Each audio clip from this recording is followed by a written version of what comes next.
বুলবুল আমার ছোট ভাই আছে, এইবার এই যে ধান লাগায় ফসল করে কিরম লাভবান হতে পারছো এবার ভাই? এবার ভাই আমরা ধান লাগাইছি হইলো এটা কি জানি ধান কয়? এটা হরিধান, হরিধান। হরিধান, আচ্ছা। ভালো ফসল ভালো হয়েছে। হ্যাঁ। আকাশের অবস্থা ভালো ছিল, আবহাওয়া ভালো ছিল। হ্যাঁ। মাঝখানে একটু খারাপ হয়েছিল, তারপর আল্লাহর রহমতে অনেক ভালো হয়েছে। হ্যাঁ। আমাদের এই মাঠের ফসল ভালো হয়েছে। আমাদের আরো সামনে আমরা আশা করতেছি যে আরো যাতে ভালো ফসল আমরা ফলাইতে পারি। আচ্ছা, কামলার মনে এবার কত ভাই? কামলার মজা ভাই এবার ময়না হইলো 500 থেকে 450 এরকম, 520 টাকা 10 টাকা এরকম কামলার ময়না। আচ্ছা, এই অন্তর্বর্তী সরকার আপনি করে কৃষক করে কি এই যে বীজ, সার বীজ সহযোগিতা পাইছেন কি কিছু? আমরা এখন অন্তর্বর্তী সরকারের যে খালি আমরা এখন বলো সার বীজ কেমন ভাই পাই নাই।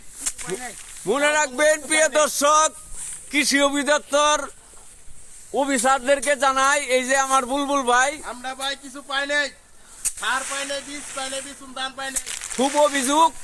হ্যাঁ, দয়া করে এই অল্প জমি গরিব কৃষককে সহযোগিতা করবেন, আগামী সামনে যেন ধানের বীজ সার তারা পা, এই বলে সরকারি কৃষি কর্মকর্তাকে আহ্বান জানাই। সবাইকে ধন্যবাদ। প্রিয় দর্শক, দেশবাসীকে জানাই আন্তরিক শুভেচ্ছা। আসসালামু আলাইকুম প্রিয় দর্শক। আমাদের ভিডিও ভালো লাগবে বেশি।